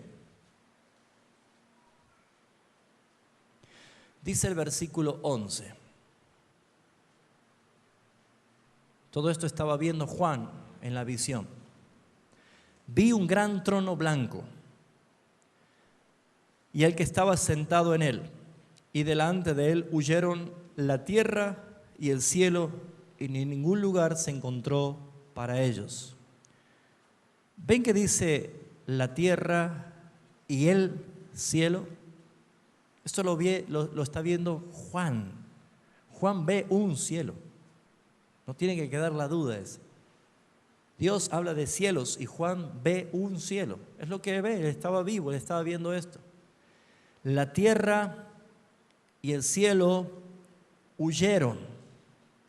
No había ningún lugar, no se encontró ningún lugar para ellos. ¿Sabe lo que es no lugar? No existe. Solamente Dios se encarga en el misterio de Dios de saber qué sucedió con esto, pero no existe más. Por eso dice que será, ni siquiera en mi memoria quedará, ni siquiera en mi recuerdo quedará. Por eso que es figura y sombra. Estoy preparando más adelante para dar un estudio sobre Cristo inclusivo. Y es precioso ver el cuadro de lo que es paralelo, lo natural a lo espiritual. Pero fíjese en lo que dice acá. Este trono provoca que el cielo y la tierra desaparezcan. Pero hay algo que se va a manifestar, un cielo nuevo y una tierra nueva. Pero en medio de ese lapso, ese trono, se ve el juicio. Vi a los muertos grandes y pequeños de pie ante Dios, y los libros fueron abiertos, y el otro libro fue abierto, el cual es el libro de la vida. Esto ya lo enseñé una vez, pero lo vuelvo a repasar. Dice, los libros fueron abiertos y el otro libro fue abierto, que es el libro de la vida. Ahora fíjense, el libro de la vida es, según dice la Escritura, donde los nombres están escritos de los que van a ser salvos. No es como nosotros nos imaginamos. Vení, ¿querés recibir a Cristo? Sí, repetiste oración. Ya está, ya está. Ahora tu nombre fue escrito en el libro de la vida. No es así. Dios no escribe en el momento de que usted haya repetido una oración. Ese libro de la vida fue escrito antes de la fundación del mundo, porque el número de los escogidos no va a variar, ni uno menos ni uno de más. A todos los que me diste, Padre, les he dado vida, y ninguno pereció. Solamente el hijo de perdición, el que había sido predestinado para eso. Pero todos los escogidos de Dios están escritos en el libro de la vida desde antes de la fundación del mundo. Por eso es que el libro de la vida dice claramente que esto iba a servir para juzgar. Pero ¿qué son los otros libros? Malaquías hace referencia al otro libro, que es el libro de las memorias. ¿Qué es el libro de las memorias? Es donde se escribe todo lo que nosotros hacemos, sea bueno o sea malo, porque todos los seres humanos en un estado de conciencia saben que en algún momento, ante alguna superioridad, ante alguna deidad, tenemos que rendir cuenta. Todo el mundo lo sabe. Por esa razón, la Escritura dice así, y dice, y fueron juzgados los muertos por las cosas que estaban escritas en los libros según sus obras. ¿Qué quiere decir esto, hermanos? Que lo que hacemos aquí repercute claramente en el estado eterno. Quiero que retengan esto porque esto va a ser llave para lo que vamos a hablar la semana que viene. Eso quiere decir que lo que yo hago acá es valedero para lo que hacemos, lo que haremos en la eternidad. Sí, hermanos, porque primero hay un juicio y de acuerdo al juicio recibiremos cada uno conforme a lo que hayamos hecho. ¿Se acuerda de ese versículo que Pablo le dice a Timoteo? Procura presentarte a Dios aprobado, como obrero que no tiene de qué avergonzarse. ¿Se acuerda de ese versículo? ¿Cuándo se presenta usted aprobado? Yo me presenté esta mañana. ¿Y usted? ¿Cómo sabe que Dios lo ha aprobado? El día que seremos aprobados es el día del juicio. El día del juicio. ¿Alguien puede buscar rápido para ayudarme Hechos de los Apóstoles? Uno solo nomás que busque, ¿sí? Porque seguimos en Apocalipsis. Hechos de los Apóstoles 17:31. Eduardo, ¿querés buscarlo vos con voz fuerte, potente? Escuche lo que dice la Escritura. 30 y 31. Hechos 17, 30 y 31. Escuche, por favor. Pero Dios, habiendo pasado por alto los tiempos de esta ignorancia, ahora manda a todos los hombres en todo lugar que se arrepientan, por cuanto ha establecido un día en el cual juzgará al mundo con justicia por aquel varón a quien designó, acreditándolo ante todos al haberlo levantado de los muertos. ¿Quién es el que va a juzgar? Cristo, el que se sentó en su trono. Porque Dios ha establecido un día para el juicio. Él juzgará a todos. ¿Lo ven? Y de acuerdo a lo que hayamos hecho, el primer libro es el libro de la vida. El segundo libro es el libro de las memorias. Busca por favor Hebreos 4:13. ¿Cómo será el carácter del juicio oral y público? Todo, hasta los que están muertos van a ser resucitados, presentarse delante del Señor. Nadie va a estar en privado, todo es público. Segundo, habrá evidencias. Esos son los alegatos. Pero fíjense en cómo será el carácter de este juicio. Hebreos 4:13, por favor. Y no hay cosa creada que no sea manifiesta en su presencia. Ante bien todas las cosas están desnudas y abiertas a los ojos de aquel a quien tenemos que dar cuenta. Todas las cosas están abiertas y desnudas ante los ojos de aquel a quien tenemos que dar cuenta. Hay una verdad bíblica que aún hasta la misma iglesia evangélica se ha olvidado. Por eso es que debemos nosotros santificarnos cada día. Es un proceso de santificación diario. Examíname, Señor. Prueba mi corazón, conoce mis pensamientos, ve si en mí hay caminos perversos, por favor, guíame. David decía, líbrame de los pecados que me son ocultos.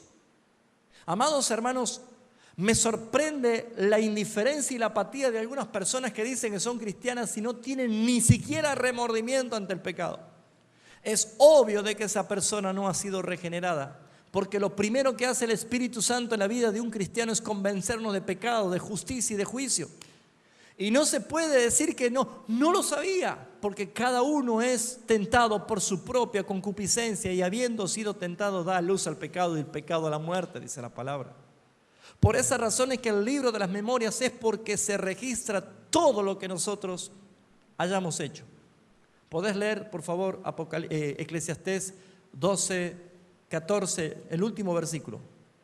O 12, 12 creo que es, el último versículo.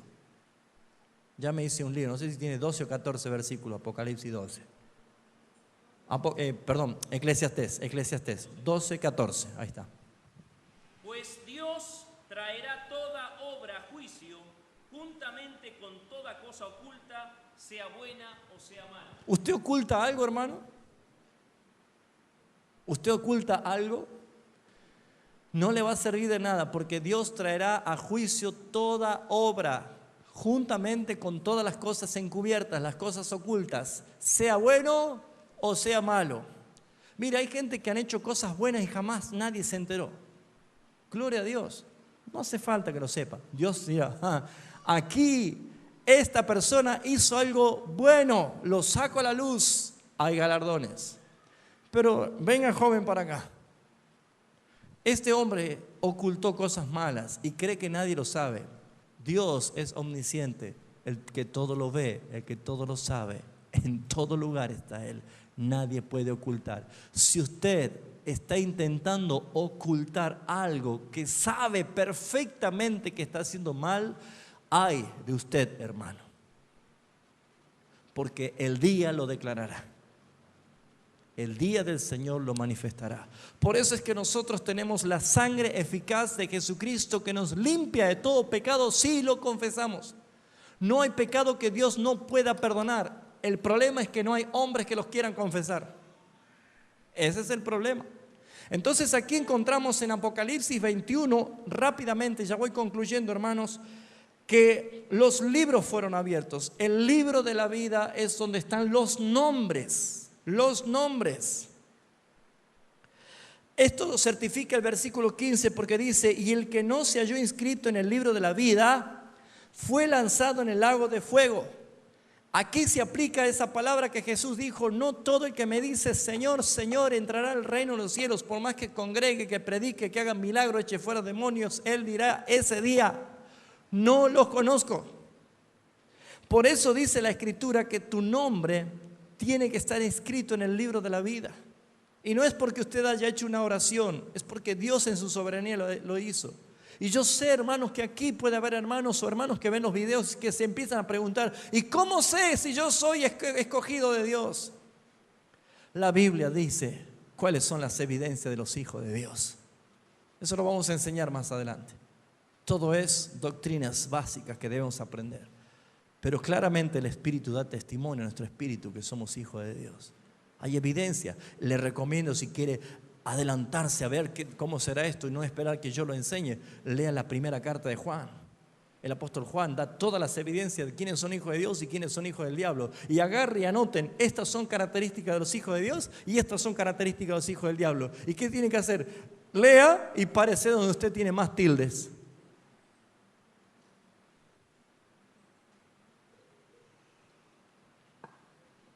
Así de simple, así de simple. Y dos actitudes puede pasar: que usted glorifique a Dios diciendo gracias, Señor, o que se clave de rodillas clamándole por el perdón, el arrepentimiento genuino que venga de parte del Señor. Pero, amados hermanos, Dios trae un juicio final. Lo primero que se va es esta tierra y este cielo. No hay lugar para ello. La Biblia dice claramente que los libros fueron abiertos y el libro de la vida es los nombres. El libro de las memorias no son nuestras conductas y nuestros actos. Y el tercer libro es lo que usted tiene en su mano: la palabra de Dios. Porque dice la Escritura que por la palabra seremos juzgados. Por eso es que no menosprecie la Escritura. En vez de estar tanto tiempo con la computadora, con internet, con el televisor, con la máquina de corredora, la cinta corredora y cuantas cosas que usted quiera hacer para ganar tiempo, para estar más lindo, más churra, que tenga una hermosa apariencia, perfecto, pero este cuerpo vuelve al polvo. ¿Y usted? Dedíquese a lo que la Escritura le dice. Profundice en la palabra de Dios. Por eso David decía: en mi corazón he guardado tus dichos, tu palabra, para no pecar contra ti. ¿Con qué limpiará el joven su camino? Con guardar su palabra. Y hoy en día los jóvenes están muy cochinos, hermanos, porque no tienen nada de palabra. Abunda la carnalidad. No hay palabras. Necesitamos volver a las fuentes originales, y aquí dice la Escritura que esto sucederá de tal manera que será con tanta autoridad este día de juicio, que mire lo que dice el versículo 13: hasta el mar entregó los muertos que habían en él, y la muerte y el Hades entregaron los muertos que habían en ellos, y fueron juzgados cada uno según sus obras. ¿Se da cuenta que lo que nosotros hacemos aquí es realmente examinado por Dios?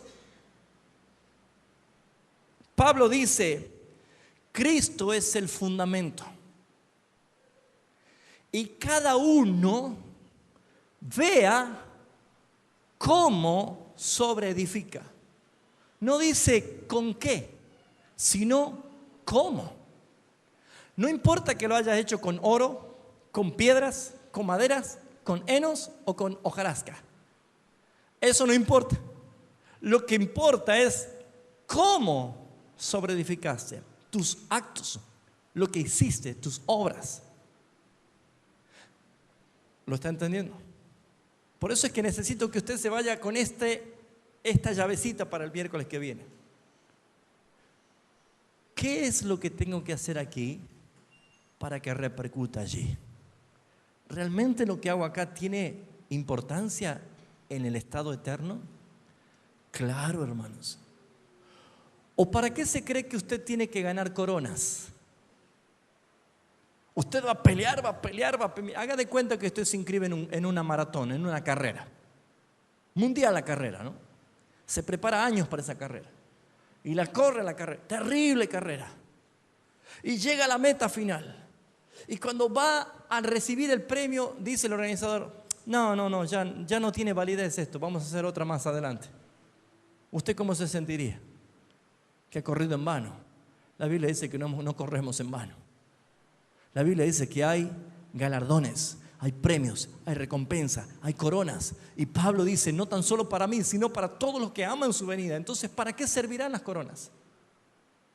Para que nos encontremos allí arriba una nube y dice: y hermano, aquí están mis coronitas, mire. Hay algo que la Biblia nos enseña, hay una organización, hay actividad. ¿Sabe usted que trabajaremos?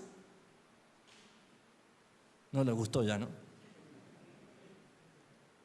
¿Por qué se enoja, hermano, si antes del pecado Dios lo puso a Adán a trabajar y no había fatiga? Porque el sudor y el cansancio y el sufrimiento vino a causa del pecado, pero ya no existirá pecado, pero el trabajo es una bendición. ¿Sabe usted que administraremos?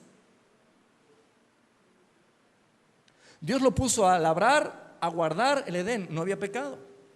Pero uno dice: ¿pero qué haremos? No se va a aburrir eternamente, hermano.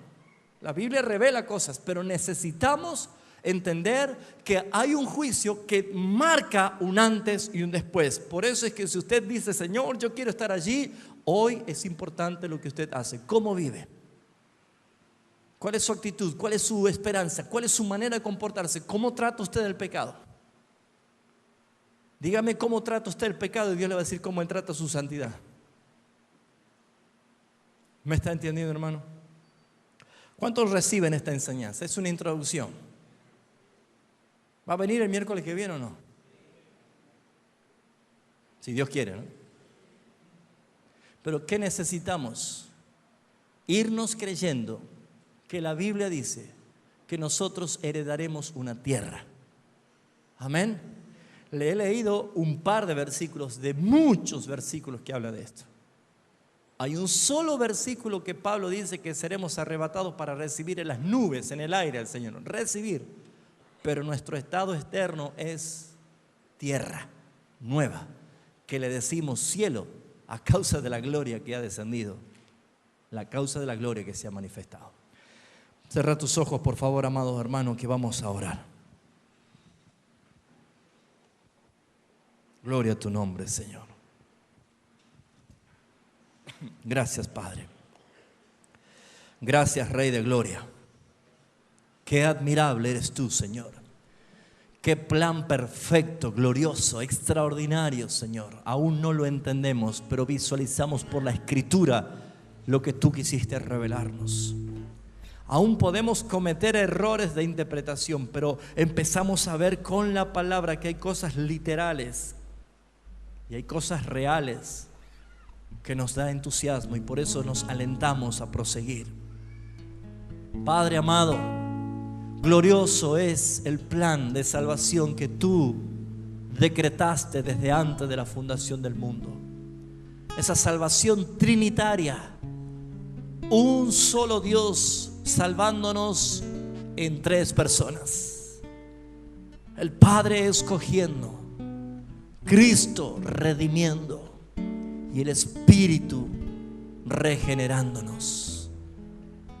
¿Cómo no creer en una salvación tan grande? ¿Y cómo no tener esperanza a pesar de que los sufrimientos día a día en esta tierra sean quizás mayores? No importa, porque como Abraham, como Isaac, como Jacob, como Moisés, como Ruth, como Débora, como Rahab, como David, como Isaías, Jeremías, como todos los profetas, ponían la mira a las cosas celestiales, esperando una ciudad mejor, una tierra bendita. ¿Cómo no entregar nuestras vidas en un sacrificio diario y vivo, Señor? ¿Cómo no regocijarnos en ti, Señor? ¿Cómo no alabarte, Padre Celestial? Ayúdanos a entender tu palabra. Ayúdanos a afirmar los conceptos bíblicos para no caer en el error, ni en las fábulas, ni en las mentiras, sino en la verdad que nos ayuda a sobreedificar nuestra casa en la roca. Gracias por tu vida, Señor Jesús, y porque tu vida se aplicó a nuestra vida y nos dio vida eterna. Solo esperamos el cambio de ropa. Solo esperamos la transformación de nuestros cuerpos. Solo esperamos, Señor, la resurrección en tu venida. Y entraremos por aquella puerta ancha y espaciosa al reino eterno que tú has preparado para nosotros. Nuestro peregrinar comienza por la puerta angosta y estrecha, pero nos lleva a lo más ancho de la vida. Cuando quizás antes o muchos están transitando por la puerta ancha, espaciosa de este mundo, pero que lleva a una sola manifestación final: la destrucción eterna. Gracias por habernos librado. Examina nuestras vidas diariamente ante ti y glorifícate, Señor. En el nombre de Cristo Jesús te alabamos, Señor. Amén.